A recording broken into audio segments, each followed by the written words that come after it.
Hello, everyone. This is Space Marine with another episode of Kratom Cafe, where we're going to be covering all the topics about Kratom in depth, including science, geopolitics, experiences, all the benefits and qualities of Kratom.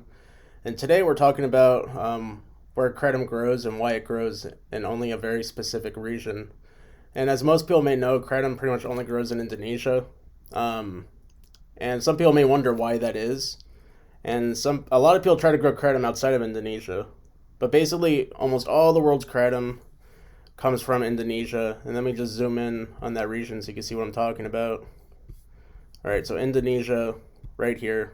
This is basically Indonesia where I'm pointing. There's the island of Borneo. That's where most of the kratom comes from. And then there's Sumatra and the other surrounding islands. And there's a lot of kratom growing all throughout there.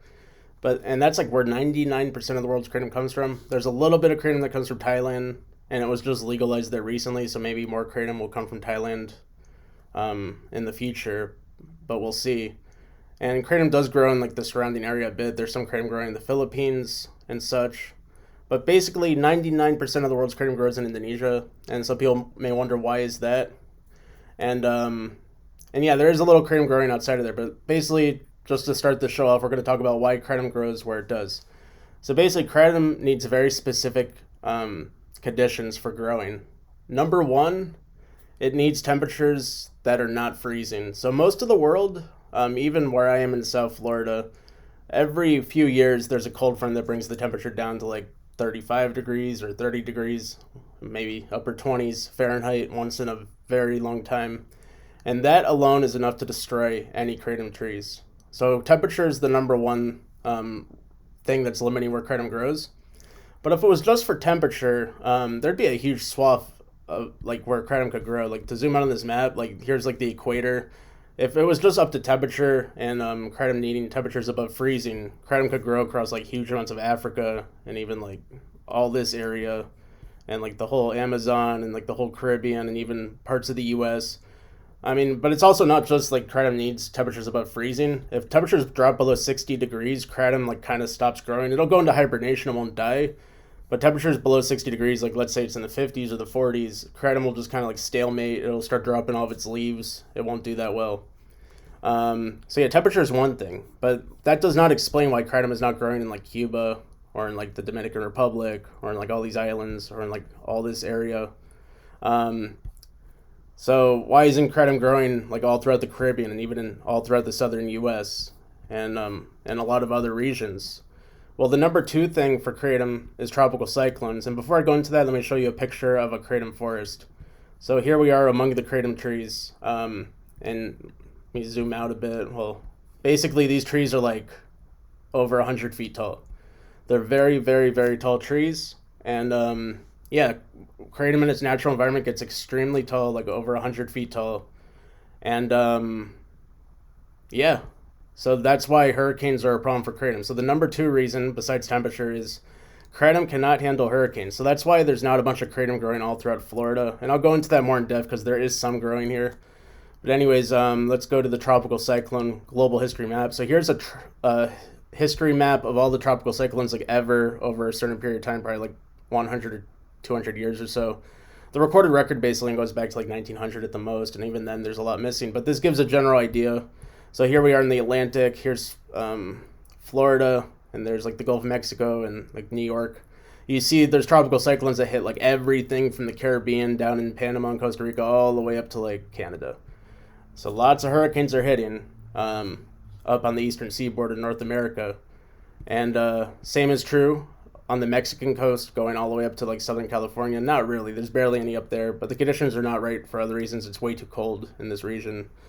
And then we see there's tons of hurricanes up in the Philippines and China and up to Japan, because if it wasn't for that, kratom would probably be growing all the way from like Indonesia all the way up to like even southern Japan or something based on temperatures.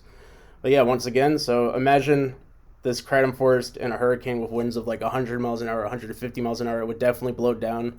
And so you could grow kratom in a region where it has hurricanes, but it will get blown down periodically, and there will never be the development of a mature kratom forest. And a mature kratom forest is what's needed for commercial production. Like you could grow like a little kratom tree here and there. I mean, I even grew one in my house. Like here's a picture.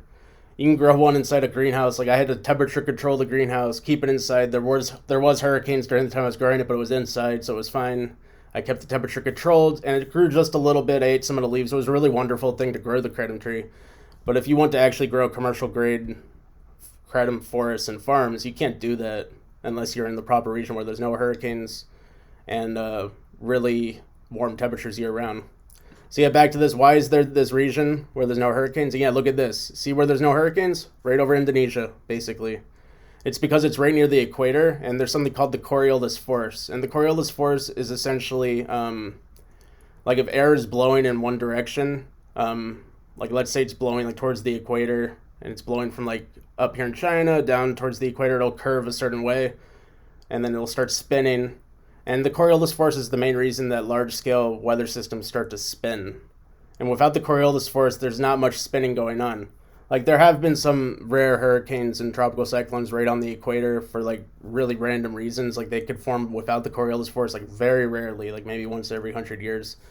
But other than that, there's not enough spin force near the equator of the Earth for hurricanes to spin up. So you have this nice little gap right here, right where the kratom grows.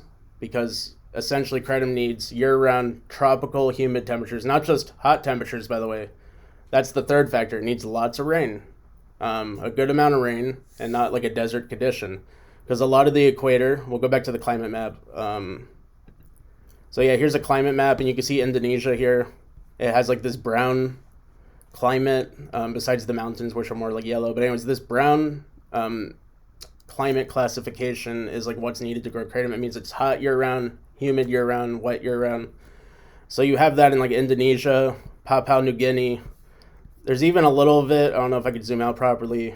I have to zoom out all the way, but there's a little of it in Australia. But over here, there's lots of hurricanes. If you go back to the hurricane map, yeah, tons of hurricanes in that region of Australia. So that's why it's not growing. You know, there's like this huge kratom growing region in Indonesia right here, but then you don't have it growing in Australia because of the hurricanes. And then if you go westwards, like the other regions that might grow kratom, you know, like this whole equatorial region of Africa where it's very hot all year round, it's also very dry. So yeah, that's the reason there's not kratom growing all across Africa. It's like a desert over there. And then there's the Amazon rainforest, and this is actually interesting. So yeah, the Amazon rainforest actually is very hot and humid and wet all year round. And of course, there's no tropical cyclones in the middle of the continent of South America.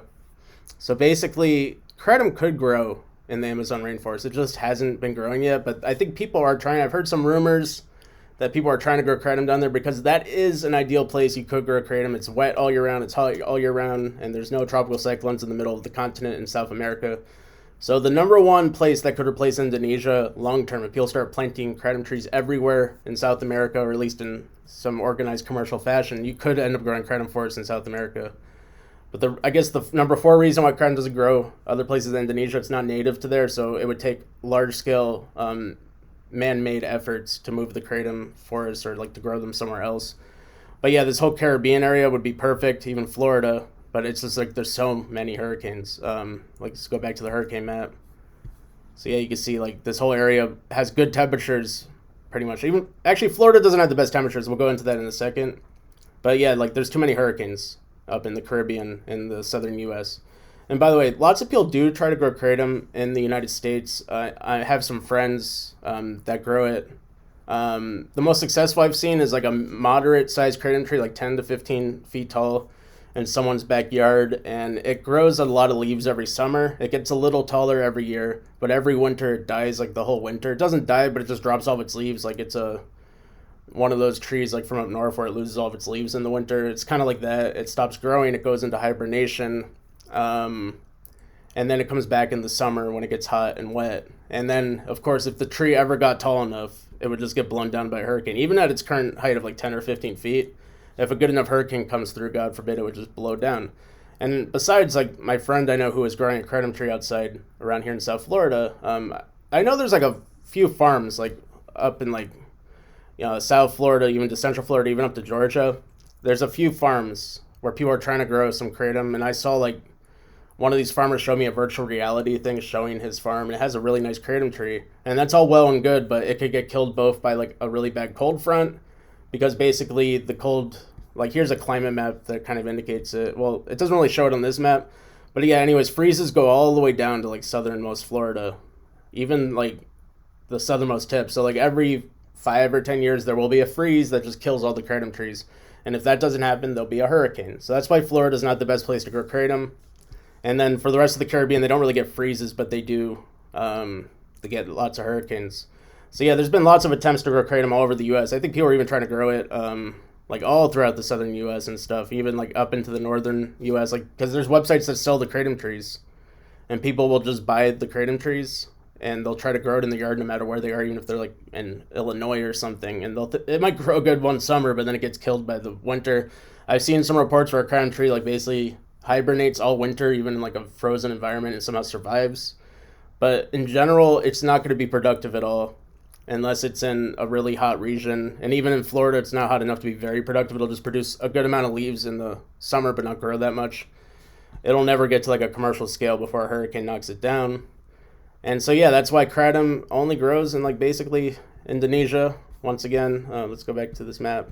It has the hot, humid, wet conditions all year round. It has the lack of tropical cyclones because of the lack of Coriolis force near the equator, and that's why this is the sweet spot. Even Thailand, Thailand is like making all this noise because they are. Actually, Thailand's over here. This is Vietnam. Both places technically grow kratom, but there's plenty of hurricanes up there, so it's not the most ideal place. If you get really tall kratom forests, they will get raised every, somewhat years, whatever cycle it is. They'll get a hurricane and knock it all down. So even Thailand, Vietnam, Cambodia, the Philippines, like all these regions where kratom is known to grow. And Thailand is known to grow a lot. It's not ideal compared to Indonesia, because Indonesia, the only thing that's ever going to take down the kratom forest is the kratom farmers farming the kratom. There's no hurricanes. There's year-round heat and humidity. So that's the difference. That's why kratom only grows in Indonesia, and that's why you probably can't plant kratom in your backyard wherever you're in the U.S. You could try. If you're in like southern Florida, you might get some good results and get to chew on some leaves every summer, but it's never going to get to a scale where you can sell the kratom or like even give it out that much to your friends. It'll just like be a mediocre tree that's like struggling against the climate that it's not meant to be in. So yeah, that's all I had to say for this episode. Like and subscribe for more awesome kratom discussion. We're going to be covering every aspect of kratom. And yeah, see you next time.